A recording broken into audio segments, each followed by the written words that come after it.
Shalom. प्रभु यीशु मसीह के जीवित, मधुर और सामर्थी नाम में मैं आप सबको सादर प्रणाम कहता हूं।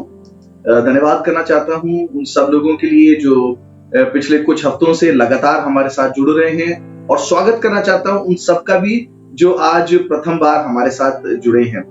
भजन संहिता की पुस्तक और उसका 119वां अध्याय और उसका 130 पद बताता है, परमेश्वर के वचन के खुलने से प्रकाश होता है और इसके द्वारा भोले लोग बुद्धि पाते हैं। The opening of the God's word brings light। जब परमेश्वर के वचन को खोला जाता है, जब परमेश्वर के वचन का प्रकाशन आता है, तब ये हमारे अंतःकरण को ज्योतिर्मय करता है और हमें बुद्धि प्रदान करता है। इन दिनों जब हम बाइबल का, धर्मशास्त्र बाइबल का अध्ययन कर रहे हैं, सो यही हो रहा है। हम परमेश्वर के वचन के प्रकाशन को ग्रहण कर रहे हैं और ये प्रार्थना कर रहे हैं कि परमेश्वर आप हमारी आंखों को उस महिमा के प्रति जो आपने हमारे लिए रखी है ज्योतिर्मय करें। बिल्कुल उसी रीति से, जिस रीति से किसी भी इमारत की स्थिरता का आधार उसकी नींव है, उसी रीति से एक मसीह विश्वासी के जीवन की स्थिरता का आधार ये नींव की शिक्षाएं हैं जिनका कि हम अध्ययन कर रहे हैं।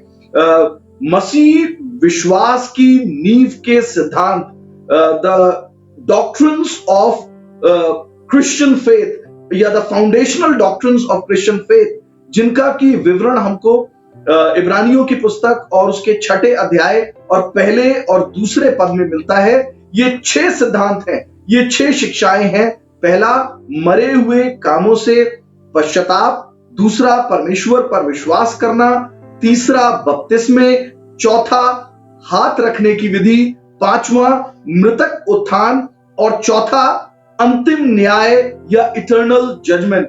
बीते सप्ताह में हम लोग 3 सिद्धांतों के विषय चर्चा कर चुके हैं। We have discussed these 3 foundational doctrines till now, and now we are moving on to the 4th doctrine, 4th foundational doctrine of Christian faith। आज हम बात कर रहे हैं मसीह विश्वास की नींव के चौथे सिद्धांत के बारे में, जो कि हाथ रखने का सिद्धांत है या हाथ रखने की विधि है। हाथ रखना क्या है?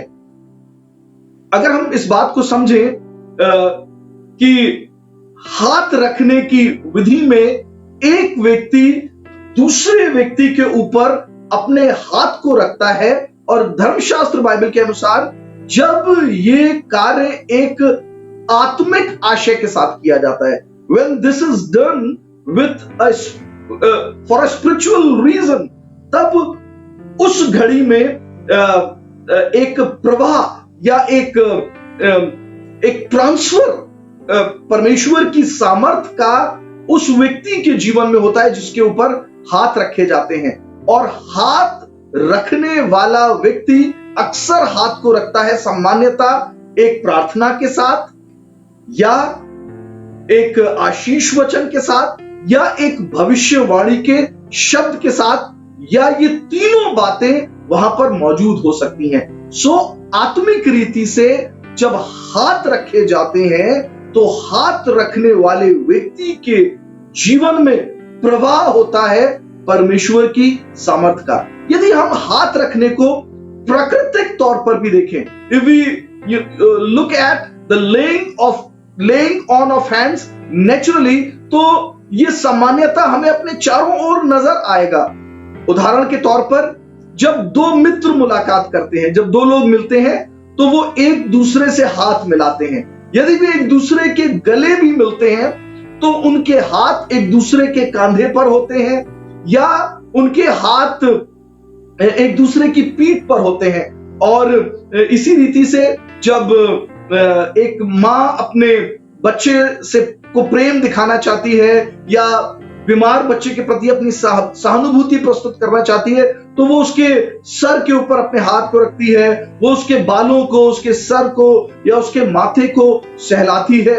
जब हम किसी को शाबाशी देना चाहते हैं तो हम अपने हाथों से उसकी पीठ को थपथपाते हैं। जब हम किसी को दुख में, किसी को परेशानी में देखते हैं और उन्हें सहानुभूति देना चाहते हैं, तो हम ये विशेष कार्य करते हैं कि हम अपने हाथ को उनके कांधों पर रखते हैं। हम जिस देश में रहते हैं वहां परंपरा के अनुसार बहुत से लोग अपने बुजुर्गों के, अपने वरिष्ठ लोगों के पैर को छूते हैं उनसे आशीष पाने के लिए, और जो वरिष्ठ हैं, बुजुर्ग हैं, वो उनके सर पर अपने हाथ को रखते हैं। सो यहां पर हाथ कुछ विशेष कार्य कर रहे हैं।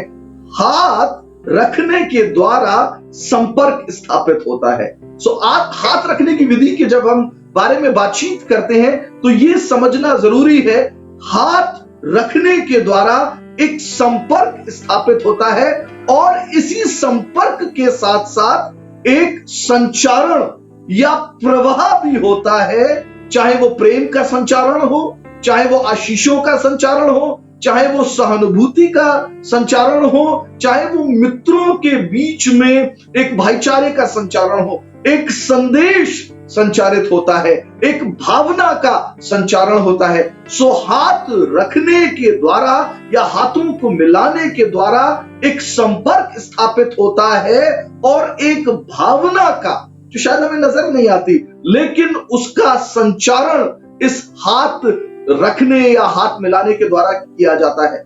आत्मिक रीति से जब हम हाथ रखने की विधि या हाथ रखने के सिद्धांत को समझें तो हमें समझ में आएगा ये एक संस्कार विधि है धर्मशास्त्र बाइबल के अनुसार, जिसका आशय आत्मिक है। ये इसका कोई बाह्य आशय नहीं है, ये केवल इसलिए नहीं दिया गया कि एक और संस्कार जुड़ जाए, लेकिन इसका एक आत्मिक आशय है। It has a spiritual significance. और हाथ रखने वाला व्यक्ति, the person who lays hands, वो परमेश्वर का प्रतिनिधित्व करता है। The person who is laying hands is representing God himself, and there is a transfer of blessings and the power of God towards the person on whom the hands are laid। और परमेश्वर की सामर्थ, परमेश्वर की आशीषों का संचारण होता है उस व्यक्ति के जीवन में जिसके ऊपर हाथ रखे जाते हैं। सो हाथ रखने की जो विधि है या हाथ रखने का जो संस्कार है, ये एक आत्मिक संस्कार है। हाथ रखने वाला व्यक्ति परमेश्वर का प्रतिनिधित्व करता है और हाथ रखने के द्वारा परमेश्वर की सामर्थ या परमेश्वर की आशीषें उस व्यक्ति के जीवन में प्रवाहित होती है जिसके ऊपर हाथ रखे गए। अब धर्मशास्त्र बाइबल के अनुसार आत्मिक रीति से हाथ रखने के द्वारा 3 मुख्य उद्देश्य पूरे होते हैं। ध्यान से सुनिएगा। 3 purposes are fulfilled by the laying on of hands। 3 उद्देश्य हैं जो पूरे होते हैं। जब हम अभी आगे अध्ययन करेंगे तो इन बातों को समझेंगे। मैं आपको शुरुआत में उनकी सूची दे रहा हूं और जब हम उदाहरणों को पढ़ेंगे तब आप इस सूची को और बेहतर समझने पाएंगे। सो 3 मुख्य उद्देश्य हैं जो हाथ रखने की विधि के द्वारा पूरे होते हैं। सबसे पहला, first one, by the laying on of hands there is a transmission. हाथ रखने के द्वारा, जैसा कि अभी कुछ देर पहले भी मैं कह रहा था, एक प्रवाह होता है, संचारण होता है। There is a transmission which takes place. एक हस्तांतरण है जो होता है। हाथ रखने के द्वारा एक संचारण होता है, एक ट्रांसमिशन होता है, और ये 6 बातें हैं जिनका संचारण होता है। There are 6 things which are transmitted. पहला, ब्लेसिंग्स, आशीषें। दूसरा, अथॉरिटी, अधिकार। तीसरा, पवित्र आत्मा। चौथा, पवित्र आत्मा के वरदान। 5वां, विजडम, बुद्धि। और छठा, मिनिस्ट्री, सेवकाई या बुलाहट। सो पहला उद्देश्य जो हाथ रखने के द्वारा पूरा होता है वो इन 6 बातों का संचारण उसके जीवन में जिसके ऊपर हाथ रखे जाते हैं। So the transmission of these 6 things take place into the life of the person on whom the hands are laid। दूसरा उद्देश्य जो हाथ रखने के द्वारा पूरा होता है वो ये कि प्रभु यीशु मसीह की देह में सेवा के लिए सेवकों को मनोनीत किया जाता है, नियुक्त किया जाता है, उनकी दीक्षा करी जाती है हाथ रखने के द्वारा। So when the people are called for service in the body of Christ, when they are chosen for service in the body of Christ, hands are laid on the chosen ones। हाथों को रखने के द्वारा वे जो चुने गए हैं उन्हें नियुक्त किया जाता है। और ऐसा करने के 4 कारण हैं। पहला कारण, वो व्यक्ति जिसे परमेश्वर ने चुना है उसके चुनाव को चिन्हित करना, या अंग्रेजी में अगर मैं कहूं to recognize the God's appointment और द गॉड्स अपॉइंटी। वो व्यक्ति जिसको परमेश्वर ने चुना है, ये चिन्हित करने के लिए कि प्रभु ने इसे चुना है, उसके ऊपर हाथ रखे जाते हैं। एक उदाहरण देना चाहता हूं।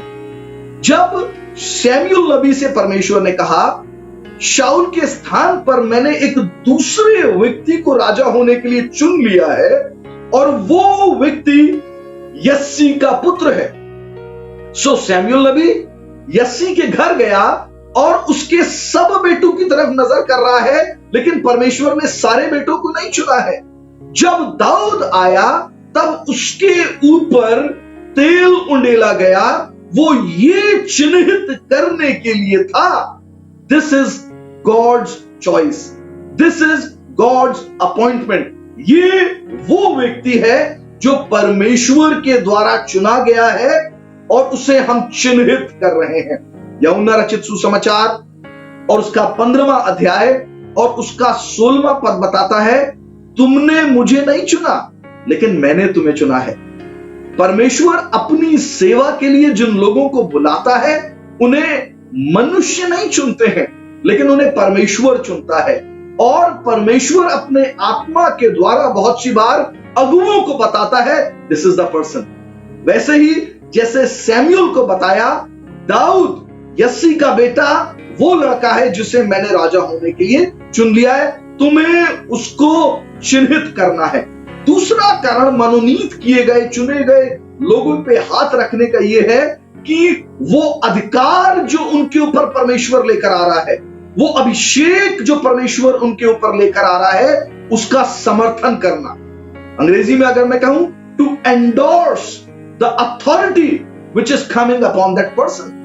हो सकता है वो व्यक्ति जो आज मनोनीत किया गया या चुना गया सेवकाई के लिए, वो कल तक एक साधारण विश्वासी ही था, लेकिन जब वो मनोनीत कर दिया गया, जब वो उसकी दीक्षा पूरी हो गई, तब वो अब साधारण नहीं है, लेकिन उसके ऊपर एक विशेष अधिकार है, उसको परमेश्वर की तरफ से विशेष अधिकार मिले हैं। और इस बात का समर्थन करने के लिए अगुए मनोनीत किए गए व्यक्ति के ऊपर अपने हाथों को रखते हैं। तीसरा कारण मनोनीत किए गए लोगों के ऊपर हाथ रखने का है कि जो लोग मनोनीत किए गए हैं वे परमेश्वर के कार्य के लिए अलग किए गए, वे परमेश्वर की एक विशेष बुलाहट के लिए अलग किए गए हैं। To set apart the people for God's chosen work. हम इस बात को बेहतर समझने पाएंगे जब हम कुछ एक उदाहरणों में आगे जाएंगे। चौथा कारण चुने हुए लोगों के ऊपर हाथ रखने का है, जब मनोनीत किए हुए चुने हुए लोगों के ऊपर अगुवे अपने हाथ रखते हैं तो उनके जीवन में परमेश्वर की सामर्थ का संचारण होता है। ये इस रीति से है जैसे वो व्यक्ति अभी तो बिल्कुल सामान्य व्यक्ति था, लेकिन जब वो मनोनीत किया गया और उसके ऊपर हाथ रखे गए, तब परमेश्वर के आत्मा की सामर्थ उसके ऊपर उतरती है। एक कहावत आपने सुनी होगी, God does not call the qualified but he qualifies the called. परमेश्वर योग्य लोगों को नहीं बुलाते हैं, लेकिन जिनको बुलाते हैं वो उनको योग्यता प्रदान करते हैं। सो हाथ रखने के द्वारा ये विशेष कार्य होता है। परमेश्वर के लोगों के ऊपर जब मनोनीत किए गए लोगों के ऊपर हाथ रखे जाते हैं तो उनके जीवन में एक संचारण होता है, प्रवाह होता है। और हाथ रखने वाला व्यक्ति चूंकि परमेश्वर का प्रतिनिधित्व करता है, इसलिए उनके जीवन में, उनके शरीर के अंदर परमेश्वर की सामर्थ का प्रभाव होता है। सो ये अभी तक मैंने आपको दो उद्देश्य बताए हाथ रखने के। पहला मैंने आपको बताया हाथ रखने के द्वारा संचारण होता है, 6 बातों को बताया। दूसरी बात, हाथ रखने के द्वारा परमेश्वर के द्वारा चुने गए लोगों को सेवा के लिए मनोनीत या नियुक्त किया जाता है। तीसरा उद्देश्य जो कि हाथ रखने के द्वारा मसीह की कलीसिया में पूरा होता है वो ये कि प्रभु की कलीसिया में निरंतरता बनी रहती है। To provide continuity in the body of Christ. उदाहरण के तौर पर एक परिवार के अंदर एक वरिष्ठ से कनिष्ठ, बड़े से छोटे में, एक पीढ़ी से दूसरी पीढ़ी में, from senior to junior, from one generation to next generation. So हाथ रखने के द्वारा प्रभु की देह में निरंतरता बनी रहती है, क्योंकि ये पीढ़ी जाने वाली है और नई पीढ़ी आने को है। सो आने वाली जो पीढ़ी है उसमें वही आशीषें जो पिछली पीढ़ी के अंदर बनी हुई थी, उसमें वही प्रतिज्ञाएं जो पिछली पीढ़ी के साथ परमेश्वर ने की थी बनी रहे। इसलिए अगली पीढ़ी के लोगों के ऊपर, इसलिए कनिष्ठ लोगों के ऊपर वरिष्ठ हाथ रखते हैं ताकि निरंतरता बनी रहे, so that the continuity is maintained in the body of Christ. So एक बार फिर से मैं उसी सूची को बताऊंगा और फिर हम उदाहरणों में जाएंगे। ये 3 उद्देश्य हैं जो पूरे होते हैं हाथ रखने के द्वारा, और ये आत्मिक उद्देश्य हैं। पहला, हाथ रखने के द्वारा एक संचारण या प्रवाह होता है। There is a transmission of God's power into the lives of those on whom the hands are laid. क्योंकि जो हाथ रखने वाला व्यक्ति है वो परमेश्वर का प्रतिनिधित्व करता है। दूसरा उद्देश्य जो कि पूरा होता है हाथ रखने के द्वारा वो ये कि चुने हुए लोग परमेश्वर की सेवा के लिए मनोनीत किए जाते हैं हाथ रखने के द्वारा। तीसरी बात, प्रभु की देह में एक पीढ़ी से दूसरी पीढ़ी के बीच में निरंतरता बनी रहती है हाथ रखने के द्वारा।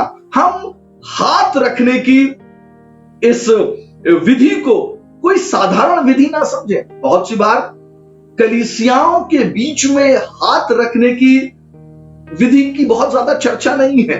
बहुत सी बार इसके विषय में शिक्षा भी नहीं दी जा रही है। लेकिन हमें यह समझना है कि ये एक साधारण विधि नहीं है, लेकिन ये अत्यधिक प्रभावशाली है।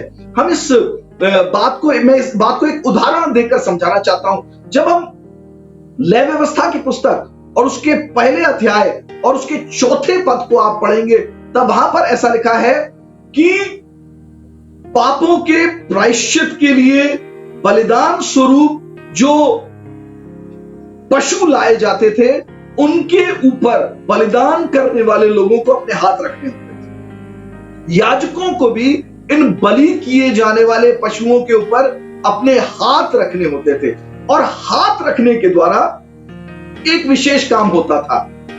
हमारे पाप उस पशु के ऊपर स्थानांतरित हो जाते थे, हस्तांतरित हो जाते थे।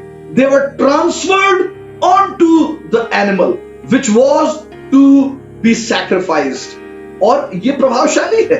नजर कुछ नहीं आया, लेकिन आत्मिक रीति से ये अति प्रभावशाली है, क्योंकि इस हाथ रखने की विधि के द्वारा जो स्थानांतरण हुआ, जो संचारण हुआ, जो प्रवाह हुआ, पाप एक व्यक्ति से दूसरे के उस पशु के अंदर चले गए, उससे बलिदान करने वाला व्यक्ति क्षमा को प्राप्त करता है। यशायाह नबी की पुस्तक और उसका 53वां अध्याय और उसका 6ठा पद हमें इसी बात को बताता है। परमेश्वर ने हमारे पापों को प्रभु यीशु के ऊपर लाद दी। परमेश्वर ने भी तो यही किया, हाथ रखे गए यीशु के ऊपर, और ऐसा करने के द्वारा हमारे पाप यीशु के ऊपर लाद दिए गए। मैं बात करना चाहूंगा कुछ एक उदाहरणों के द्वारा, ताकि हम इस हाथ रखने की विधि को और बेहतर समझने पाए। और मैं 3 उदाहरण लूंगा पुराने नियम से और 4 उदाहरण लूंगा नए नियम से। सर्वप्रथम मैं पुराने नियम से उदाहरणों को लूंगा। पहला उदाहरण हमें मिलता है उत्पत्ति की पुस्तक और उसके 48वें अध्याय, उसके 8 से लेकर 19 पद तक।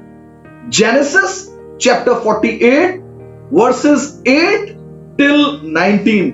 ये वो स्थान है जहां पर याकूब यूसुफ के बेटों को आशीष दे रहा है। This is the place where Jacob blesses his grandsons, sons of Joseph. 48वां अध्याय 48th चैप्टर और उसके 8 से लेकर 19 पद तक मैं आपके सामने पढ़ रहा हूं। यहां पे इस रीति से लिखा है, तब इजराइल को यानी याकूब का नाम बदल के परमेश्वर ने इजराइल रख दिया। तब इजराइल को यूसुफ के पुत्र देख पड़े और उसने पूछा, ये कौन है? यूसुफ ने अपने पिता से कहा, ये मेरे पुत्र हैं जो परमेश्वर ने मुझे यहां दिए हैं। उसने कहा, उनको मेरे पास ले आ कि मैं उन्हें आशीर्वाद दूं। सो याकूब यहां पे एक विशेष काम करना चाहता है। जब वो अपने पोतों को देखता है, I want to bless them, bring them unto me, इन्हें मेरे पास ले आ ताकि मैं उन्हें आशीष दूं। इजराइल की आंखें बुढ़ापे के कारण धुंधली हो गई थी, यहां तक कि उसे कम सूझता था। तब यूसुफ उन्हें उनके पास ले गया और उसने उन्हें चूम कर गले लगा लिया। तब इजराइल ने यूसुफ से कहा, मुझे आशा न थी कि मैं तेरा मुख फिर देखने पाऊंगा, परंतु देख, परमेश्वर ने मुझे तेरा वंश भी दिखाया है। जिस ईश्वर की हम आराधना करते हैं वो विश्वास योग्य परमेश्वर है। हम तो विश्वास खो दे सकते हैं बहुत सी बार, लेकिन प्रभु विश्वास योग्य परमेश्वर है।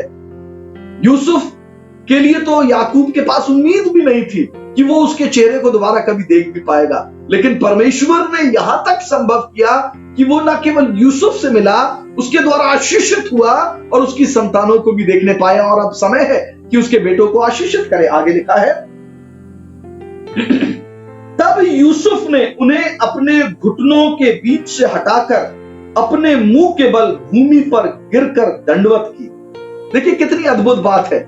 आशीष लेने के लिए कितनी बार आपको झुकना पड़ेगा।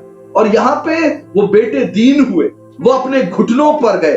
वो कोई साधारण घराने के लोग नहीं थे, वो मिस्र के प्रधानमंत्री के बेटे थे, लेकिन वो आदर दे रहे हैं उस पुरानी पीढ़ी को जिससे उनका पिता आता है। वो अपने घुटनों पर गए, वो झुके, उन्होंने दंडवत किया। और फिर आगे बड़ी खूबसूरत बात लिखी, ऐसा लिखा है, तब यूसुफ ने उन दोनों को लेकर एप्रैम को दाहिने हाथ से कि वो इजराइल के बाएं हाथ में पड़े और मनश्शे को अपने बाएं हाथ से कि इजराइल के दाहिने हाथ में पड़े, उन्हें उनके पास ले गया। तब इजराइल ने अपना दाहिना हाथ बढ़ाकर एप्रैम के सिर पर जो छोटा था और अपना बायां हाथ बढ़ाकर मनश्शे के सिर पर रखा। उसने तो जानबूझकर ऐसा किया, नहीं तो जेठा मनश्शे ही था। फिर उसने यूसुफ को आशीर्वाद देकर कहा, परमेश्वर जिसके सम्मुख मेरे बाप दादे इब्राहिम और इसहाक अपने को जानकर चलते थे, वही परमेश्वर मेरे जन्म से लेकर आज के दिन तक मेरा चरवाहा बना है, और वही दूत मुझे सारी बुराई से छुड़ाता आया है। वही अब इन लड़कों को आशीष दे और ये मेरे और मेरे बाप दादे इब्राहिम और इसहाक के कहलाएं और पृथ्वी में बहुतायत से बढ़े। अभी यही बात मैं कह रहा था। परमेश्वर की देह में निरंतरता को बनाए रखने के लिए हाथ रखकर आशीर्वाद दिया जाता है। और यहां पे भी याकूब ने यही विशेष काम किया, उसने अपने हाथ यूसुफ के बेटों के ऊपर रखे और उन्हें आशीष दी उस परमेश्वर के नाम से जिसे उसका जिसकी आराधना उसका दादा अब्राहम किया करता था, जिसकी आराधना उसका पिता इसाक किया करता था, जिसकी आराधना वो स्वयं किया करता था। और उसने यही कहा कि आने वाली पीढ़ियों में भी जिस ईश्वर की हमने आराधना की है वही इन बेटों को भी आशीष दे और इनका संरक्षण करते रहे। सो प्रभु की देह में निरंतरता बनाए रखने की। और एक बड़ी अद्भुत बात है, ऐसा लिखा है बड़े बेटे के ऊपर तो दाहिना हाथ रख के दुगनी आशीषें दी जाती थी। ये समझा जाता था कि जब दाहिना हाथ रखा जाएगा तो वो दुगनी आशीषों का, अधिक आशीषों का परिचायक है, और उल्टा हाथ छोटे बच्चे के ऊपर रखा जाता था। लेकिन याकूब ने क्या किया, उसने अपने दोनों हाथ पलट दिए। जो बेटा छोटा था उसके सर पे उसने अपने सीधे हाथ को रखा। जब हम यशाया की पुस्तक और उसके 41वें अध्याय और उसके 10 पद को पढ़ते हैं, आइजिया चैप्टर 41 एंड वर्स 10, वहां पर ऐसा लिखा है, परमेश्वर अपने विषय में कहते हैं, मत डर क्योंकि मैं तेरे संग हूं, इधर उधर मत ताक क्योंकि मैं तेरा परमेश्वर हूं, मैं तुझे दृढ़ करूंगा और तेरी सहायता करूंगा। और ये बात है जो मैं कहना चाहता हूं, अपने धर्म में दाहिने हाथ से मैं तुझे संभाले रहूंगा। I will uphold you by my righteous right hand. So जब कभी हम दाहिने हाथ के बारे में पढ़ते हैं, हम इस बात को जानते हैं ये परमेश्वर की सामर्थ का, उसकी धार्मिकता का दाहिना हाथ है। सो दाहिना हाथ जब रखा जाता है सो ये परमेश्वर का प्रतिनिधित्व करता है। और इसी बात को मैं बता रहा था। और ये दुगनी आशीषें लेकर आता है। जब हम प्रेरितों के कार्य की पुस्तक और उसके 4 अध्याय और उसके 30 पद में भी पढ़ते हैं, ऐसा लिखा है, जब कलीसिया सताव झेल रही है, जब कलीसिया बहुत सी बातों से, बहुत सी धमकियों को सुनकर आई है, कलीसिया ने परमेश्वर के सामने आराधना करना शुरू किया, प्रार्थना करना शुरू किया और उसने निवेदन किया परमेश्वर उनकी धमकियों को देख और अपने दाहिने धर्म में सामर्थी हाथ को हमारे ऊपर बढ़ा।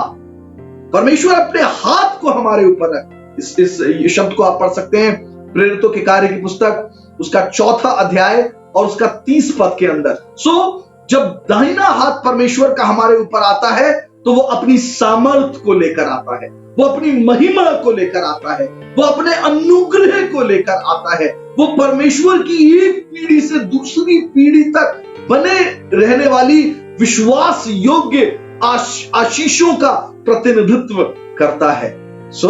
यहां पे याकूब ने यही काम किया, उसने अपने हाथों को बढ़ाकर इन बेटों के ऊपर रखा और उन्हें आशीर्वाद दिया। माता पिता को ये काम करते रहना जरूरी है, केवल प्यार दिखाने के लिए नहीं, केवल सांत्वना देने के लिए नहीं, लेकिन अपनी आशीषों को अपने बच्चों के जीवन में प्रवाहित करने के लिए। ये एक संस्कार विधि है जो कि आत्मिक रीति से प्रभावशाली है और हम कभी भी इसको अनदेखा ना करें। बच्चों को भी आवश्यक है कि वो अपने माता पिता के द्वारा हाथ रखे जाने के द्वारा आत्मिक आशीषों को अपने जीवन के अंदर पाने पाए। दूसरे उदाहरण की ओर आता हूं और ये हमें मिलता है गिनती की पुस्तक उसके 27वें अध्याय उसके 15 पद से लेकर 23 पद तक। Numbers chapter 27 versus 15 till 23। और जब इस स्थान को आप पढ़ेंगे, ये वो स्थान है जहां पर मूसा यहोशू को मनोनीत करता है या यूसुफ यहोशू को दीक्षा देता है। यहां पे इस रीति से लिखा है, गिनती की पुस्तक उसके 27वें अध्याय 15वें पद से पढ़ रहा हूं। मूसा ने यहोवा से कहा, यहोवा जो सारी प्राणियों की आत्माओं का परमेश्वर है, वो इस मंडली के लोगों के ऊपर किसी पुरुष को नियुक्त करे। देखिए, मूसा ने अपनी बुद्धि से नियुक्ति नहीं करी। मूसा ने किसी ऐसे को नहीं बुलाया जो उसे लगता था ये बेहतर है, ये मेरे घराने का, ये मेरी बात ज्यादा सुनेगा, लेकिन उसने परमेश्वर को पुकारा। आज भी कलीसियाओं में मनोनीत करने के लिए हमें अपनी बुद्धि नहीं लगानी है, लेकिन हमें तो प्रार्थना करनी है, हमें यहोवा को पुकारना है, क्योंकि बुलाहटें देने वाला तो परमेश्वर ही है, अपनी सेवा के लिए तत्पर करने वाला भी परमेश्वर ही है। फिर लिखा है, जो उसके सामने आया जाया करे और उनका निकालने और बैठाने वाला हो, जिससे यहोवा की मंडली बिना चरवाहे की भेड़ बकरियों के समान ना रहे।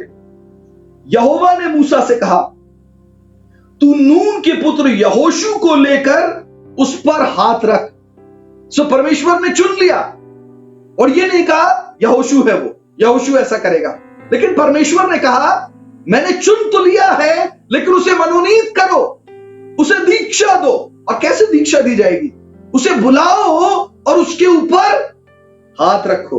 और फिर ऐसा लिखा है, वो तो ऐसा पुरुष है जिसमें मेरा आत्मा बसा है, और उसको एलियाजर याजक और सारी मंडली के सामने खड़ा करके उनके सामने उसे आज्ञा दे। सारी मंडली के सामने ऐसा करना है, उसको अपने तंबू में बुलाकर उसके ऊपर हाथ नहीं रखने, but it has to be done publicly in front of the whole congregation. पूरी कलीसिया के सामने, पूरी मंडली के सामने ऐसा करना है। ऐसा इसलिए करना है ताकि वो अधिकार जो यहोशू के ऊपर आ रहा है उसका समर्थन हो सके। ये 4 बातें मैंने अभी आपको बताई थी, ताकि वो सेवा के लिए अलग किया जा सके, ताकि ये चिन्हित किया जा सके कि ये परमेश्वर का चुनाव है, ताकि वो अधिकार जो उसके ऊपर आ रहा है उसका समर्थन किया जा सके, और जिस कार्य के लिए उसे बुलाया जा रहा है उसके लिए सामर्थ्य और योग्यता परमेश्वर की ओर से उसके जीवन में प्रभावित हो। सो उसको बुला और पूरी मंडली के सामने उसके ऊपर हाथ रखे जाएं। और फिर आगे ऐसा लिखा है, और अपनी महिमा में से, बहुत ध्यान से सुनिए 20 पद के अंदर, और अपनी महिमा में से कुछ उसे दे, जिससे इजरायलियों की सारी मंडली उसको माना करे। कितनी अद्भुत बात है। जो महिमा मूसा के अंदर थी उसका कुछ अंश अब यहोशू में आना जरूरी है। क्यों? क्योंकि उसको परमेश्वर ने चुन लिया है। इसी रीति से जब परमेश्वर के अभिषिक्त दास हमारे ऊपर अपने हाथों को रखते हैं तो उनके अभिषेक का अंश आपके जीवन में प्रवाहित होता है। ये केवल एक परंपरा नहीं है, ये एक विधि नहीं है, लेकिन ये आत्मिक रीति से प्रभावशाली है, और एक संचारण होता है, एक ट्रांसमिशन होता है। और मूसा की महिमा का कुछ भाग, और ये देखिए मूसा जब तक जीवित है, यहोशू बिल्कुल मूसा के समान नहीं हो गया। हां, मूसा के जाने के बाद परमेश्वर ने उससे कहा, जैसे मैं मूसा के साथ था मैं तेरे साथ भी जीवन भर बना रहूंगा। मूसा के रहते रहते परमेश्वर ने ऐसा नहीं किया, लेकिन मूसा के जाने के बाद परमेश्वर ने उसको पूरे तरीके से अभिषेक किया। और ये इसलिए ताकि हम अपने अगुवों का, ताकि हम अपने वरिष्ठ लोगों का, so that we continue to obey and respect our seniors, ताकि हम अपने अगुवों का आदर करते रहें। 34वां अध्याय और उसका 9 पद बड़ी अद्भुत बात को बताता है। ऐसा लिखा है, व्यवस्था विवरण की पुस्तक और उसका 34वां अध्याय और उसका 9 पद यहोशू के बारे में कहता है, और नून का पुत्र यहोशू बुद्धिमानी की आत्मा से परिपूर्ण था, क्योंकि मूसा ने अपने हाथ उस पर रखे थे। सो मूसा के हाथ रखने के द्वारा केवल इतना नहीं हुआ कि यहोशू मनोनीत कर लिया गया, यहोशू चिन्हित कर लिया गया, लेकिन मूसा के हाथ रखने के द्वारा यहोशू बुद्धिमानी की आत्मा से परिपूर्ण हो गया।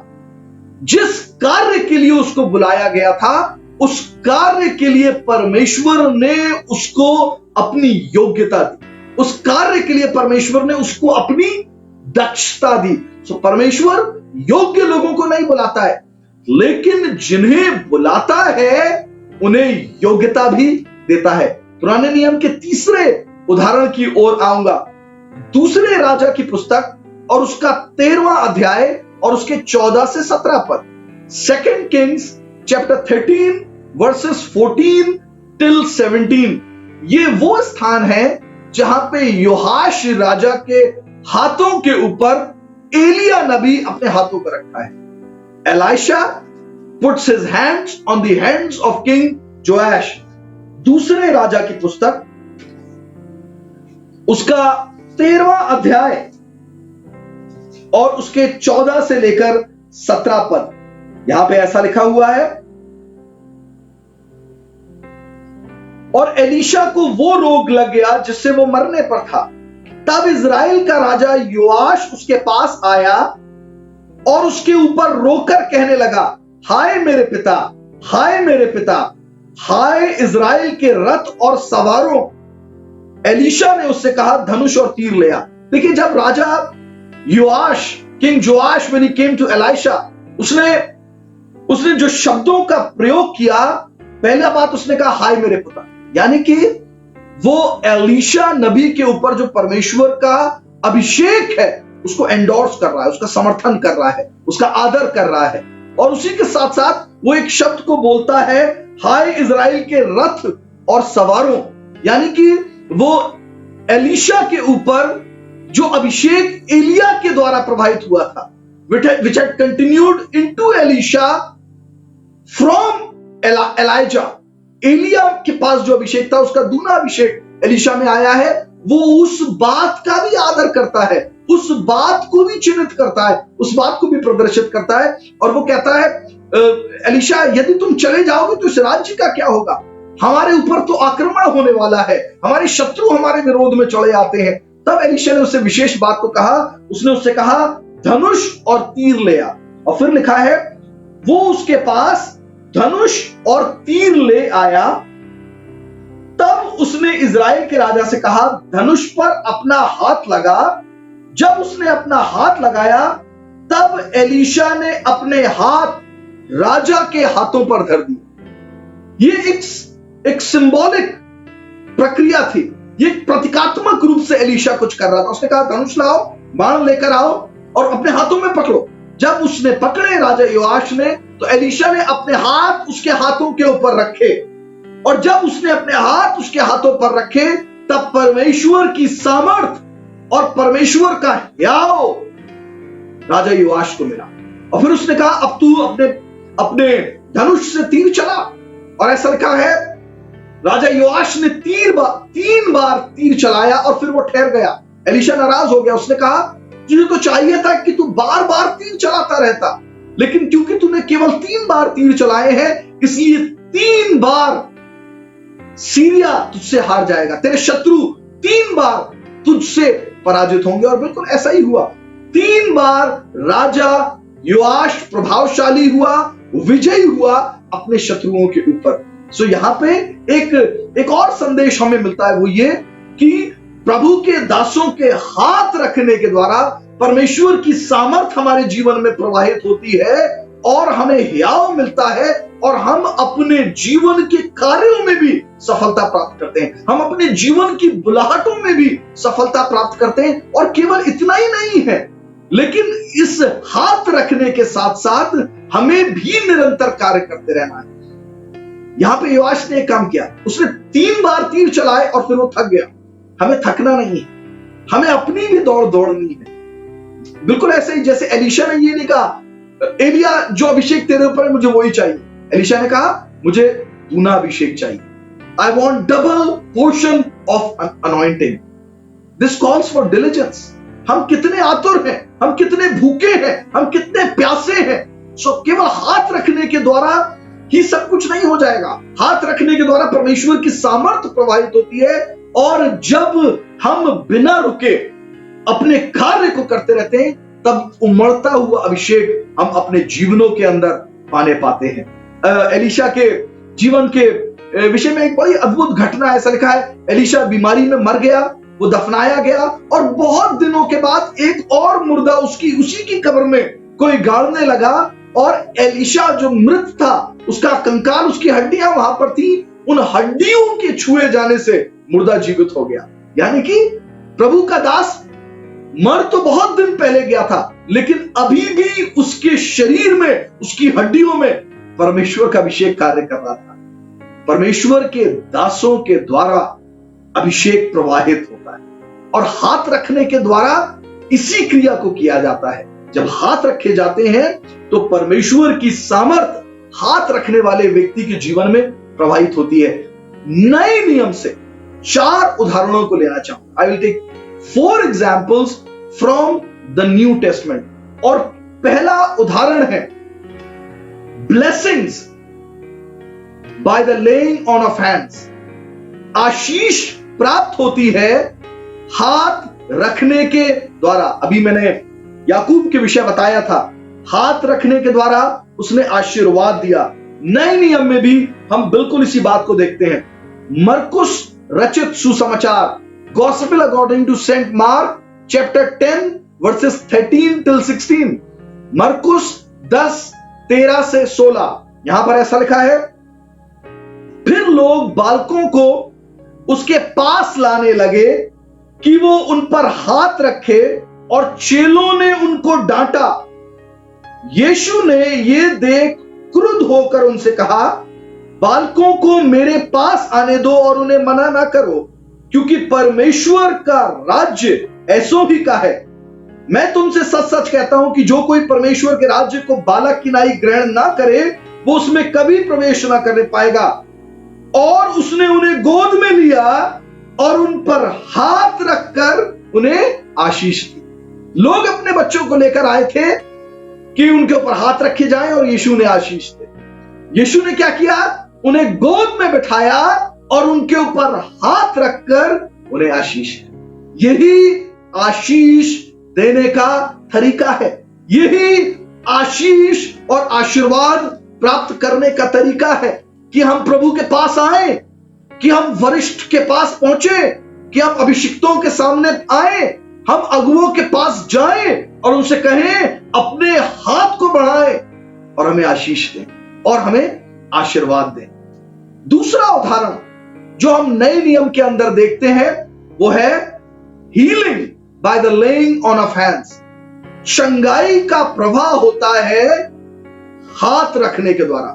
प्रभु यीशु मसीह के सेवकाई में हम इस बात को देख सकते हैं। मत्ती रचित सुसमाचार उसका 9 अध्याय हमें इस रीति से बताता है, याईर की बेटी मरने वाली थी, वो यीशु के पास आया और 18वें पद में, मत्ती 9 और 18 पद में वो कहने लगा, तू घर चल और मेरी मरणासन बेटी के ऊपर अपने हाथ को रख तो वो चंगी हो जाएगी। यानी कि जब तू हाथ रखेगा तो उसे चंगाई प्राप्त होगी। जब तक याईर और यीशु याईर के घर पहुंचे, बेटी मर चुकी थी, लेकिन ऐसा लिखा है यीशु ने 25वें पद में लिखा है, यीशु ने याईर की बेटी को छुआ और वो चंगी हो गई। सो छूने के द्वारा, हाथ रखने के द्वारा संपर्क स्थापित हुआ और इस संपर्क के साथ एक सामर्थ का प्रवाह हुआ और वो मृतक बेटी जीवित हो गई। मरकुस रचित सुसमाचार और उसका 6वां अध्याय जब हम पढ़ते हैं और पहले 5 पद, वहां पे इस रीति से लिखा है, यीशु मसीह अपने ही प्रांत में, अपने ही देश, अपने ही शहर में आया और जब वो उपदेश देने लगा तो उसके लोगों ने उसके ऊपर विश्वास नहीं किया। कहने लगे, अरे क्या ये वही बड़ा ही नहीं है जो हमारे बीच में था? क्या इसकी माता और बहनें हमारे बीच में नहीं है? और उन्होंने उसके ऊपर विश्वास नहीं किया। और लिखा है यीशु मसीह वहां पर बहुत सामर्थ के कार्यों को नहीं कर पाया उनके अविश्वास के कारण, लेकिन लिखा है फिर भी उसने कुछ एक लोगों के ऊपर हाथ रखकर उन्हें चंगा किया।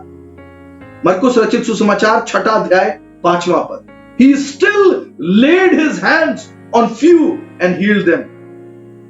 लूका रचित सुसमाचार और उसका 40वां अध्याय, तो 4था अध्याय और 40वां पद, ल्यूक चैप्टर 4 वर्सेस 40 हमें ऐसा बताता है कि बड़ी भीड़ यीशु मसीह के पास आई और वहां पर जो शब्द लिखा है वो इस रीति से, यीशु ने उन सब बीमारों के ऊपर, एक एक बीमार के ऊपर हाथ रखकर उन्हें चंगा किया। यानी कि जितने भी लोग आए उसने दूर से ही सबके लिए प्रार्थना नहीं कर दी, लेकिन अद्भुत बात लिखी है ल्यूक 4 and verse 40, उसने एक एक व्यक्ति के ऊपर हाथ रखकर उन्हें चंगा किया। इसी रीति से हम पढ़ते हैं मरकुस रचित सुसमाचार उसके 16वें अध्याय और उसके 17वें पद में, जहां पे ये लिखा हुआ है कि यीशु के ऊपर विश्वास करने वालों के ये चिन्ह होंगे। लिखा है पहली बात, वे यीशु के नाम से दुष्ट आत्माओं को निकालेंगे, वे अन्य अन्य भाषा बोलेंगे, वे यदि नाशक वस्तुएं भी पी जाएं तो उन्हें कुछ हानि नहीं होगी। चौथी बात लिखी है, यदि वे सांपों को अपने हाथ में उठा लेंगे। और पांचवा चिन्ह वहां पर लिखा है, वे बीमारों पर हाथ रखेंगे और बीमार चंगे हो जाएंगे। सो ये केवल यीशु की सेवकाई में नहीं हुआ, लेकिन यीशु पे विश्वास करने वाले लोगों के भी ये चिन्ह है। उन्हें बीमारों पर हाथ रखना है और बीमार चंगे हो जाते हैं। प्रेरितों के कार्य की पुस्तक और उसका 5वां अध्याय और 12वां पद बताता है that mighty miracles were done by the hand of apostles। प्रेरितों के हाथों के द्वारा परमेश्वर ने अद्भुत सामर्थ के आश्चर्य कर्मों को किया, प्रेरितों के हाथों के द्वारा। सो विश्वासी कलीसिया के लोग अपने हाथों में शिफा को रखते हैं, अपने हाथ में सामर्थ को रखते हैं। एक बहुत पुराना कोरस है, गीत है, इंग्लिश में भी है, हिंदी में भी अनुवाद किया हुआ है, आपको शायद मालूम भी हो। परमेश्वर की है सेना जो जाती उसके देश, छुटकारा उनका गीत और हाथों में शिफा, और उसकी सेना का मैं हिस्सा हूं। आमीन।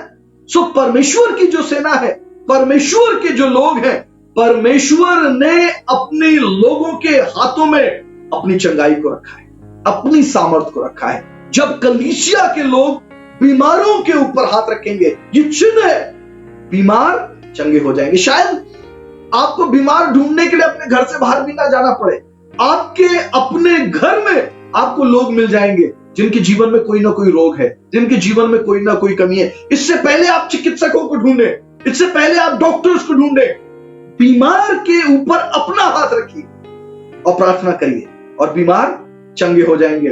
प्रेरितों के कार्य की पुस्तक और उसका 19वां अध्याय और उसका 11 और 12 पद बताते हैं कि पौलुस के द्वारा भी परमेश्वर ने अद्भुत आश्चर्य कर्मों को किया। और वहां पर लिखा है, यहां तक कि लोग पौलुस के शरीर से रुमाल, कपड़े छुआ कर ले जाते थे और रोगियों, बीमारों पर रखते थे, रोगी चंगे हो जाते थे और दुष्ट आत्माएं भी निकल जाती थी। अद्भुत है। पौलुस के जीवन में अद्भुत अभिषेक था और वो अभिषेक उन ऑब्जेक्ट्स के अंदर, उन कपड़ों के अंदर चला गया और परमेश्वर ने अद्भुत रीति से उन ऑब्जेक्ट्स के, कपड़ों के द्वारा, चीजें जो छुआ कर ले जाई गई, दूर बैठे लोगों के जीवन में कार्य किया। हाथ रखने के द्वारा परमेश्वर की सामर्थ आपके जीवन से, आपके शरीर से प्रभावित होती है। याकूब की पत्री और उसके 5वें अध्याय, उसके 14 और 15 पद को जब हम पढ़ते हैं, वहां पर इस रीति से लिखा है, यदि तुम्हारे बीच में कोई रोगी हो, और ये कलीसिया के लोगों के लिए, this is about the people of the church. बहुत सी बार ऐसा लगता है मसीह के लोग तो बीमार हो ही नहीं सकते, लेकिन यहां पर वचन कह रहा है, यदि आपके बीच में कोई बीमार है, इसका मतलब इवन क्रिश्चियंस कैन बी सिक, बीमार पड़ सकते हैं, संक्रमण आ सकता है, बीमारी आ सकती है, लेकिन लिखा है यदि तुम्हारे बीच में कोई बीमार हो तो वो कलीसिया के अगुवों को बुलाए और कलीसिया के अगुवे हाथ रखकर प्रार्थना करेंगे और बीमार चंगा हो जाएगा। और ऐसा लिखा है, केवल बीमार चंगा नहीं हो जाएगा, यदि उसने पाप भी किए हो तो वो भी क्षमा हो जाएंगे। Even the sins will be forgiven. जब कलीसिया के अगुवे बुलाए जाएंगे। जब मैं इस पद को पढ़ता हूं, कुछ एक बात समझ में आती है, अगुवों के ऊपर जो परमेश्वर का अभिषेक है, हमें उसका आदर करना चाहिए। अगुवों के ऊपर जो अभिषेक है वो उनके भले कार्यों के कारण नहीं है, उनकी अपनी धार्मिकता के कारण नहीं है, उनकी अपनी सामर्थ्य के कारण नहीं है। कितनी बार हम किसी अगुवे को देखते हैं और हमें उनके जीवन में बहुत सी त्रुटियां नजर आती हैं और हम सोचते हैं, अरे इनसे क्यों प्रार्थना करवाएंगे, लेकिन ये उनका अभिषेक नहीं है, वे केवल परमेश्वर का प्रतिनिधित्व कर रहे हैं। सो चाहे वो अगुवे अपने जीवन में सिद्ध ना भी हो, कलीसिया के लोगों को ये करना जरूरी है। अगुवों को अपने घर बुलाइए, वे आपके ऊपर हाथ रखेंगे, रोगी चंगे हो जाएंगे, और यदि रोगी ने पाप भी किए हो वो भी क्षमा हो जाए। ये कलीसिया की विधि है, ये कलीसिया का तरीका है। आजकल हम इन विषयों की चर्चा भी नहीं कर रहे हैं, लेकिन वहां पे एक बड़ी अद्भुत बात लिखी है। वो केवल हाथ नहीं रखेंगे, अगवे लिखा है वे तेल मलमल कर रोगी के ऊपर हाथ रख के प्रार्थना करें, तेल लगाकर। और जब आप तेल के विषय में कहीं पे भी पढ़ते हैं, तेल प्रतीकात्मक है पवित्र आत्मा का। Oil is symbolic of Holi ghost, और पवित्र आत्मा विश्वासियों के लिए वरदान है। पवित्र आत्मा कलीसिया के लिए वरदान है, संसार के लोगों के लिए नहीं। पिछले सप्ताह जब हम बात कर रहे थे तब मैंने बताया प्रभु यीशु मसीह वरदान है परमेश्वर का संसार के लिए, लेकिन पवित्र आत्मा वरदान है परमेश्वर का कलीसिया के लिए, only for those who believe. और इसीलिए जब कलीसिया के लोग बीमार होते हैं तब हम केवल हाथ नहीं रखते हैं, लेकिन तेल मल मल कर प्रार्थना करते हैं। एक प्रथा जो हम कलीसियाओं के अंदर बहुत सी बार देखते हैं, लोग आते हैं जल और पानी के ऊपर प्रार्थना करवा के ले जाते हैं, और तेल लगा के हर एक व्यक्ति के ऊपर प्रार्थना की जा रही है। लेकिन यहां पे जब इन पदों को हम पढ़ते हैं तो ये समझना जरूरी है, क्या वे विश्वासी हैं? विश्वासियों के लिए तेल लगाकर हाथ रखे जाएंगे और प्रार्थना की जाएगी। लेकिन वो जो अभी कलीसिया का हिस्सा नहीं है, क्योंकि तेल प्रतीकात्मक है पवित्र आत्मा का, आप केवल हाथ रखिए और प्रार्थना को कीजिए। मैं एक गवाही अपने जीवन से बताना चाहता हूं। एक दिन था जब मुझे सेवकाई के लिए एक दूसरे देश जाना था। अगली सुबह मेरी फ्लाइट थी और मुझे ट्रेन में बैठना था। मेरी बड़ी बेटी की कुछ मांसपेशियों में खिंचाव आ गया और वो अपनी गर्दन हिला नहीं सकती थी, और वो अपना कंधा भी हिला नहीं सकती थी, ना अपना हाथ हिला सकती थी। कुछ था उसकी मांसपेशियों में और उसके जोड़ में जो फंस गया था, और वो बहुत पीड़ा में थी, बहुत दर्द में थी। और मैं उसी वक्त घर से जाने को था, बाहर निकलने के लिए। अगली सुबह दूसरे देश जाने के लिए मुझे फ्लाइट लेनी थी, हवाई जहाज में बैठना था, और समझ में नहीं आ रहा था कि क्या किया जाए। उस घड़ी मैंने वही किया जो एक विश्वासी को करना चाहिए। मैंने अपने हाथ अपनी बेटी के कांधे पर रखे और मैंने एक बहुत छोटी सी साधारण सी प्रार्थना करी और अपने हाथ उसके ऊपर रखे।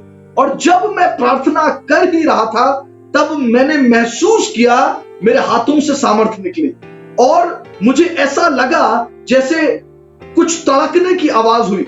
वो मांसपेशियां जिनके अंदर खिंचाव था, वो जोड़ जिनके अंदर जो अपनी जगह से हट गए थे, वो तुरंत सामान्य हो गए। और प्रार्थना के बीच में ही मेरी बेटी हंसी, और जब वो हंसी उसी घड़ी मैं समझ गया वो बिल्कुल सामान्य हो गई। हमने आंखें खोली and she was perfectly alright, वो बिल्कुल ठीक थी।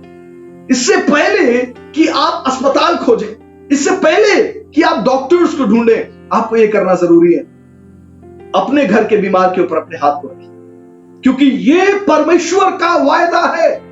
This is the doctrine, the foundational doctrine of Christian faith. ये नींव का सिद्धांत है मसीह विश्वासियों के लिए। हाथ रखने के द्वारा हम परमेश्वर का प्रतिनिधित्व करते हैं, और परमेश्वर की सामर्थ्य हमारे जीवन के द्वारा, परमेश्वर का अनुग्रह, परमेश्वर की चंगाई हमारे द्वारा हाथ रखे गए व्यक्ति के जीवन में प्रवाहित होती है। तीसरे उदाहरण की ओर आऊंगा नए नियम में से। By the laying on of hands, Holy Spirit and the gifts of the Holy Spirit are important.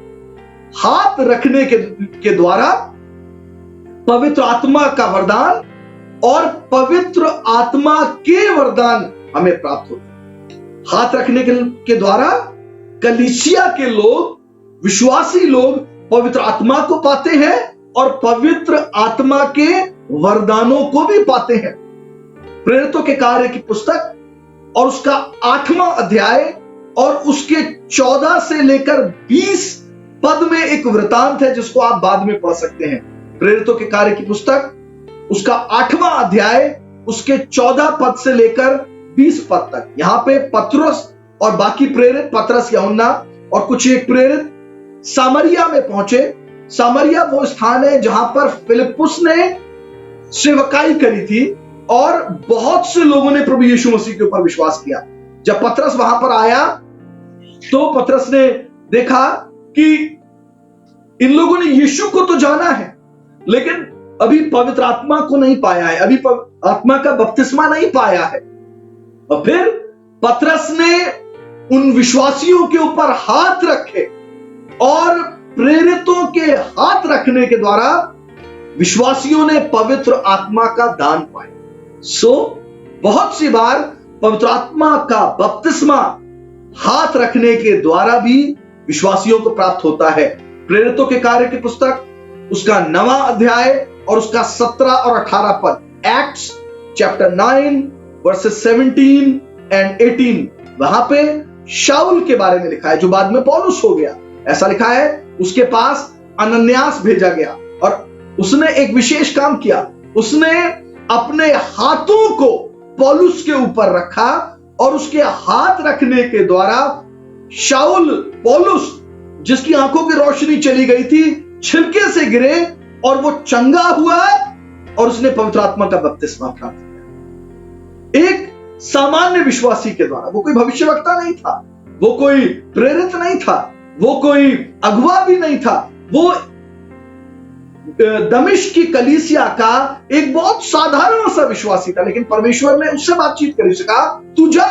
और इस साधारण से व्यक्ति ने पौलुस के ऊपर हाथ रखे और उसने पवित्र आत्मा को पाया। प्रेरितों के कार्य की पुस्तक एक्ट्स चैप्टर 19 एंड वर्स 6, प्रेरितों के कार्य की पुस्तक उसका 19वां अध्याय और उसके 6 पद में हम देखते हैं कि पौलुस एफिसस में है।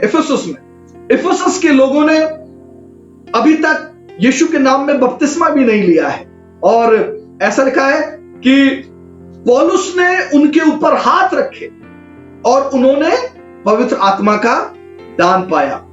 और इसी संदर्भ में मैं इस बात को जरूर कहना चाहूंगा, पिछले 2 सप्ताह पहले हम इस पवित्र आत्मा के बपतिस्मे के विषय चर्चा कर रहे थे और मैंने वहां पे बताया जरूरी नहीं है कि हाथ रखने के द्वारा ही पवित्र आत्मा का दान भी प्राप्त हो, क्योंकि हम देखते हैं पेंटेकोस्ट के दिन वे सब एक मन थे और एक स्थान पर आराधना कर रहे थे और पवित्र आत्मा का बपतिस्मा उन्होंने पाया, पवित्र आत्मा स्वर्ग से उतरा उनके ऊपर।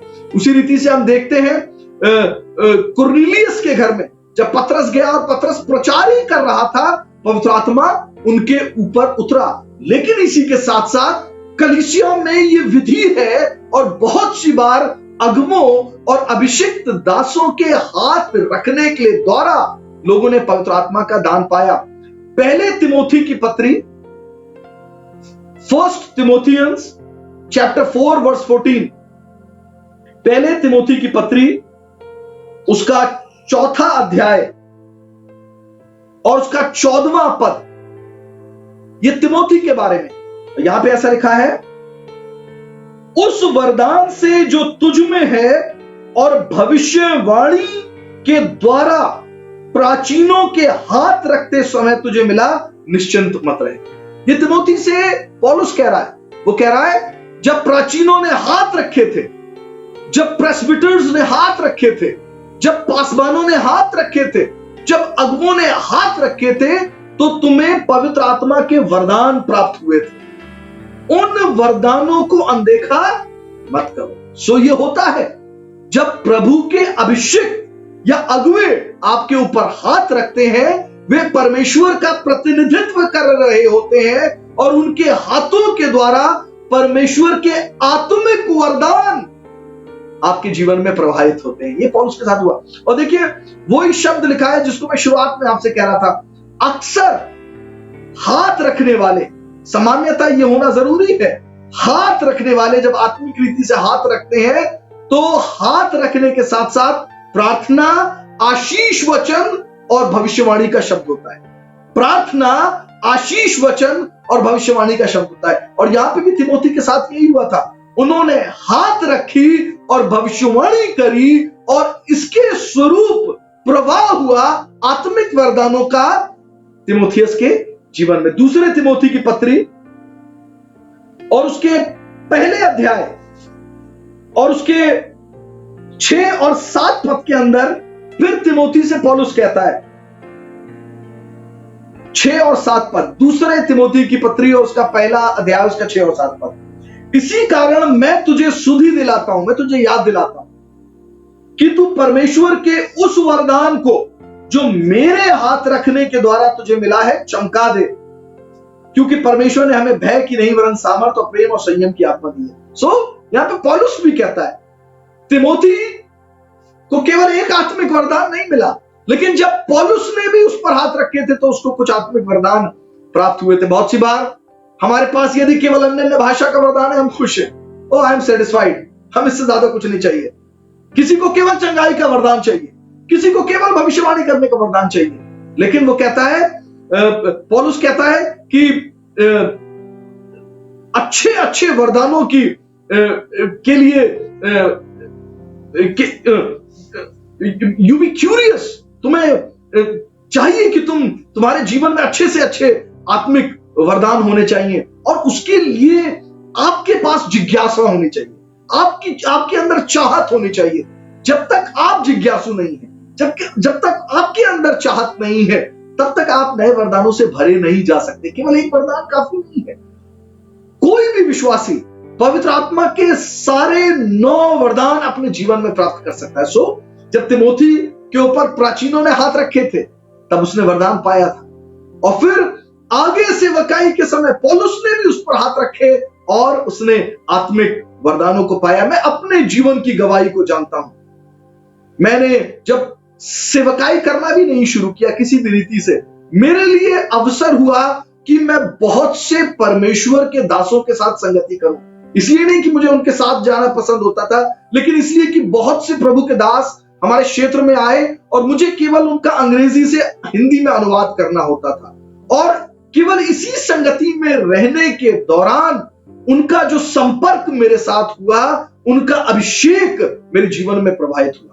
उनके हाथ रखने के द्वारा, उनके साथ संगति के द्वारा मैंने समय के साथ देखा वो दास जिनके साथ मैं संगति कर रहा था, बिल्कुल वही वरदान मेरे जीवन में कार्य करने लगे। और कितने ही स्थानों पर जहां मैं अपनी इच्छा से नहीं गया था लेकिन पहुंचा, और किसी प्रभु के दास ने हाथ रखे और नए वरदान, नई बातें, नए प्रकाशन प्रभु ने मेरे जीवन में प्रवाहित किए। सो हाथ रखने की विधि साधारण नहीं है लेकिन प्रभावशाली है, क्योंकि हाथ रखने वाला परमेश्वर का प्रतिनिधित्व करता है। और यह समझना जरूरी है, वो सामर्थ उस व्यक्ति की नहीं है, वो सामर्थ तो परमेश्वर की है। जैसे कि एलीशा ने एलिया से कहा मुझे अपना दूना अभिषेक दे, एलिया ने कहा यह मेरी सामर्थ में नहीं है, लेकिन यदि परमेश्वर चाहे तो ऐसा हो सकता है। केवल किसी व्यक्ति का हाथ रख देना काफी नहीं है, आपको अपने आप को उसके लिए तैयार भी करना होगा।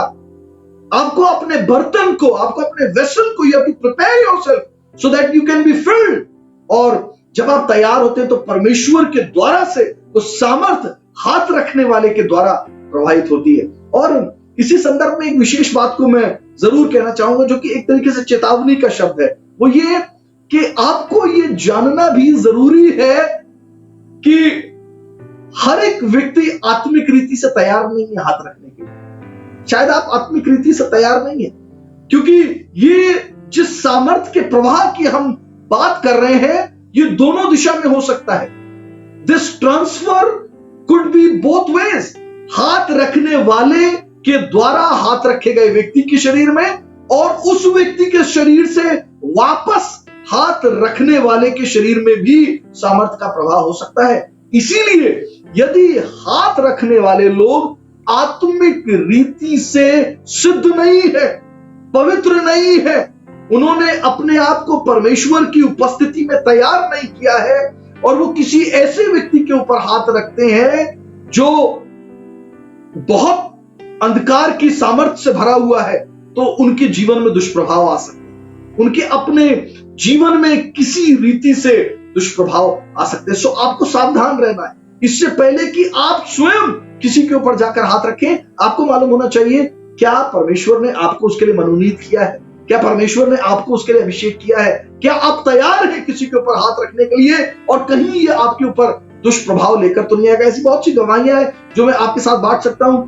लेकिन इस अध्ययन के दौरान उनको अभी साझा नहीं कर पा रहा हूं। चौथा और अंतिम उदाहरण जो मैं नए नियम से लेना चाहता हूं वो है by the laying on of hands.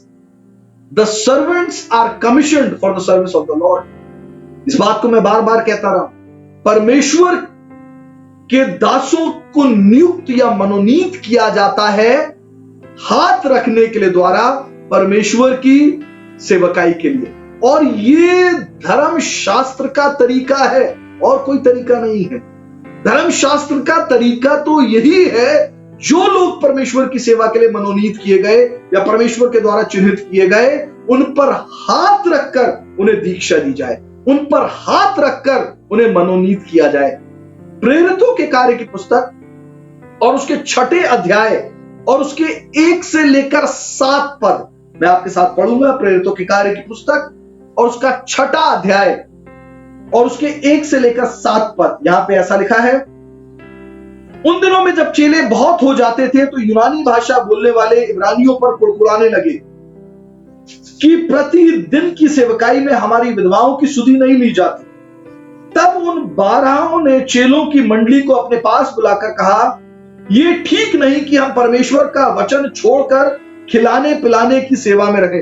यह बड़ी अद्भुत बात है, यहां पर रुकूंगा, यह अध्ययन का हिस्सा नहीं है, लेकिन फिर भी इस बात को बोलूंगा। प्रेरितों ने कहा कि we are not called to take care of the things of administration, लेकिन प्रेरितों को तो एक विशेष कार्य के लिए बुलाया गया है, और वो बात यहां पर लिखी है, परमेश्वर का वचन की सेवकाई करने के अलावा हमें और कुछ नहीं करना। हम आजकल क्या देखते हैं, प्रभु के दास जो बुलाए तो वचन की सेवा के लिए गए हैं, जो बुलाए तो प्रार्थना करने के लिए गए हैं, वो अपने आप को और बातों में, प्रशासनिक बातों में ज्यादा उलझा लेते हैं। इसीलिए परमेश्वर का कार्य कितने ही स्थानों में पिछड़ जाता है। लेकिन प्रभु के दासों को यह समझना जरूरी है, उनकी जो बुलाहट है वो परमेश्वर के वचन की सेवकाई की है, उनकी जो बुलाहट है वो प्रार्थना की है।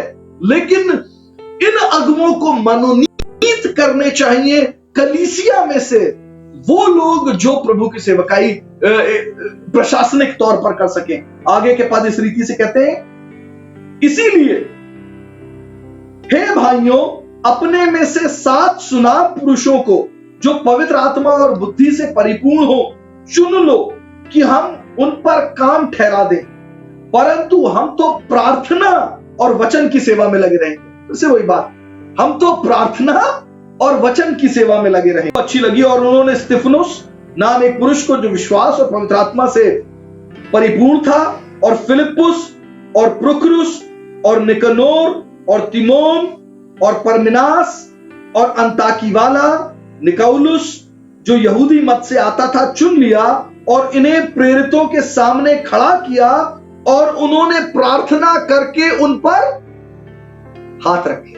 उन्होंने प्रार्थना कर कर उन पर हाथ रखे। सो वो लोग जो चुने गए, उन्हें अगुओं ने किस रीति से मनोनीत किया?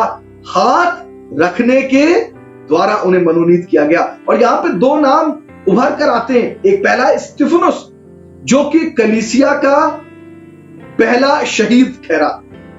Stephen became the first martyr of the church. और फिलिप्पुस के बारे में हम जानते हैं, फिलिप्पुस जिसको परमेश्वर ने अद्भुत रीति से सामरिया के अंदर सुसमाचार सुनाने के लिए इस्तेमाल किया। बहुत सी बार लोगों को लगता है जब वो छोटे सेवा कार्यों के लिए बुलाए गए हैं, यह हमारा स्थान नहीं है।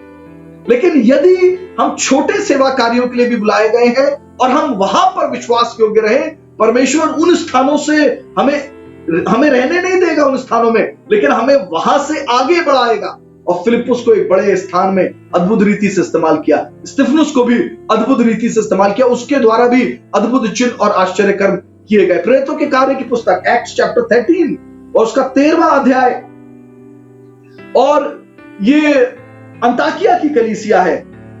पहले 4 पद आपके साथ पढ़ रहा हूं, प्रेरितों के कार्य की पुस्तक उसका 13वां अध्याय पहले 4 पद। अंताकिया की कलीसिया में कितने भविष्यवक्ता और उपदेशक थे, अर्थात बरनबास और शमौन जो नीगर कहलाता है, लुकियुस कुरेनी, और देश की चौथाई के राजा हेरोदेस का दूध भाई मनाहेम और शाऊल। जब वे उपवास सहित प्रभु की उपासना कर रहे थे, तो पवित्र आत्मा ने कहा, मेरे निमित्त बरनबास और शाऊल को उस काम के लिए अलग करो जिसके लिए मैंने उन्हें बुलाया है। तब उन्होंने उपवास और प्रार्थना कर कर उन पर हाथ रखे और उन्हें विदा किया। देखिए वही बात है, जब पौलुस और बरनबास की बुलाहट आई, मनुष्य की ओर से नहीं आई, पवित्र आत्मा ने कहा मैंने चुन लिया है, मनुष्य नहीं चुनता है, चुनने वाला परमेश्वर है। पवित्र आत्मा ने कहा आई हैव चोजन देम। और देखिए फिर अद्भुत बात लिखी है जो मैं शुरू में कह रहा था, उन्हें मेरे लिए अलग कर दो, set them apart for me. और ऐसा उन्होंने कैसे किया? वे उपवास और प्रार्थना कर रहे थे जब पवित्र आत्मा ने उनसे बात करी, और जब बुलाहट आ गई उसके बाद लिखा है उन्होंने दोबारा उपवास किया, प्रार्थना करी और हाथ रखने के द्वारा पौलुस और बरनबास को विदा किया। और यही पौलुस और बरनबास जो अभी तक अंताकिया की कलीसिया के साधारण विश्वासी थे, जब इनके बारे में हम प्रेरितों के कार्य की पुस्तक उसके 14वें अध्याय और चौथे पद में पढ़ते हैं, तब वहां पर उन्हें केवल विश्वासी नहीं कहा गया लेकिन उन्हें प्रेरित कहा गया। सो इस स्थान पर जब पवित्र आत्मा ने बुलाहट रखी और पौलुस और बरनबास के ऊपर हाथ रखे गए, तब ये एक सेवकाई की बुलाहट के लिए अलग किए गए। अब वे केवल विश्वासी नहीं रहे, लेकिन ये इस स्थान से परमेश्वर के सेवा करने के प्रेरित हो गए। They received the apostleship of the Lord, और इन्हें प्रेरिताई की सेवकाई मिली। बहुत सी बार आपकी सेवकाई की बुलाहट किसी के हाथ रखने के द्वारा आती है। बहुत सी बार आप सोचेंगे अपने जीवन में मेरी बुलाहट क्या है? क्या मैं एक पासवान हूं? क्या मैं एक भविष्यवक्ता हूं? क्या मैं एक शिक्षक हूं? लेकिन कितनी ही बार अगुवों के हाथ रखने के द्वारा पवित्र आत्मा भविष्यवाणी स्वरूप बताता है आपकी बुलाहट क्या है। पौलुस और बरनबास इस स्थान से प्रेरित कहलाए जाने लगे। प्रेरितों के कार्य की पुस्तक उसका 14वां अध्याय 14th चैप्टर और 23 पद जब आप पढ़ेंगे, बाद में पढ़ सकते हैं, ऐसा लिखा है पौलुस और बरनबास जिन भी स्थानों में सुसमाचार सुना रहे थे और उन स्थानों को जब वे छोड़कर जाने लगे तो उन्हें अगुवों के हाथों में समर्पित किया। उन्होंने अगुवे मनोनीत किए और जिन अगुवों को उन्होंने मनोनीत किया उन पर हाथ रखकर उन्हें दीक्षा दी। So by the laying on of hands we commission the servants for the service of God. परमेश्वर की देह में सेवा के लिए हम सेवकों को मनोनीत करते हैं सेवकाई के लिए, और ऐसा करते समय हम उन्हें परमेश्वर की सेवा के लिए अलग करते हैं। जो अधिकार परमेश्वर की तरफ से उनके ऊपर आया है हम उसका सम्मान करते हैं, वी एंडोर्स इट, हम उन्हें चिन्हित करते हैं कि यह परमेश्वर का चुनाव है। और जब हाथ रखे जाते हैं तब वे जो बुलाए गए हैं वे आत्मिक वरदान प्राप्त करते हैं, वे योग्य बनाए जाते हैं, वे तैयार किए जाते हैं। और अंत में एक और चेतावनी के शब्द के साथ मैं आज की इस अध्ययन को समाप्त करना चाहूंगा। पहले तिमोथी की पत्री और उसका 5वां अध्याय, पहले तिमोथी की पत्री उसका 5वां अध्याय और उसका 23 पद, 1 तिमोथी चैप्टर 5 वर्स 23। माफ कीजिएगा, पहला तिमोथी 5:22, 23 नहीं 22 पद में कहता है किसी पर शीघ्र हाथ ना रखना और दूसरे के पापों में भागी ना होना, अपने आप को पवित्र बनाए रखना। ध्यान से सुनिएगा जो बात मैं कह रहा हूं। पौलुस तिमोथी से कह रहा है जल्दबाजी में किसी के ऊपर हाथ मत रख देना, कहीं ऐसा ना हो कि तुम उसके पाप के भागी हो जाओ। और ये 2 तरीके से काम करता है। सबसे पहली बात, जब कलीसिया में चुनाव किए जाएं तो चेहरा देखकर नहीं किए जाएं, जल्दबाजी में नहीं किए जाएं। बहुत सी बार लोगों के बाह्य रूप को देखकर चुनाव किए गए हैं, उनके बाहरी आचरण को, उनके आवरण को, उनके पद, उनकी बुद्धिमानी को देखकर चुनाव किए गए हैं और बाद में मंडली को पछतावा होता है उन्होंने ऐसा क्यों किया। सो पौलुस यहां पे कहते हैं जल्दबाजी में हाथ मत रखना। आप जल्दबाजी में ये मत करिए वो महिमा जो परमेश्वर ने आपको दी है वो आप किसी के जीवन में प्रवाहित करना चाहे, जल्दबाजी में मत करिए। बहुत सी बार लोग तैयार नहीं है परमेश्वर की सेवा के लिए, बहुत सी बार लोगों ने अपने जीवन को साधा नहीं है, बहुत सी बार लोग परमेश्वर की उपस्थिति में ऐसे बढ़ नहीं रहे हैं, वे केवल सामर्थ को प्राप्त करना चाहते हैं। बिल्कुल वैसे ही जैसे पतरस से वो जादूगर कहने लगा कि मुझे भी ये वरदान दे कि मैं भी लोगों पर हाथ रखूं और वे पवित्र आत्मा पाए और उसके बदले में मैं तुम्हें पैसे देने के लिए तैयार हूं। बहुत से लोग केवल सामर्थ के लिए प्रभु के अभिषेक को पाना चाहते हैं और इसीलिए पौलुस कहता है जल्दबाजी में इस काम को मत करना, क्योंकि जिस व्यक्ति का चुनाव परमेश्वर करे उसके ऊपर आपको हाथ रखे। और बहुत सी बार ठहरना है, देखना है, निरीक्षण करना है और जांचने के बाद अपने हाथ रखें। और दूसरी बात, this transfer is both ways, ये आदान प्रदान दोनों तरफ से है। कहीं ऐसा ना हो कि किसी पर हाथ रखने के द्वारा आप उस व्यक्ति के पाप के भागी हो जाएं। उस व्यक्ति के जीवन में जो अंधकार कार्य करता है वो आपके जीवन में किसी रीति से दुष्प्रभाव लेकर आए। इसीलिए ये चेतावनी का शब्द भी हमें ध्यान रखना जरूरी है।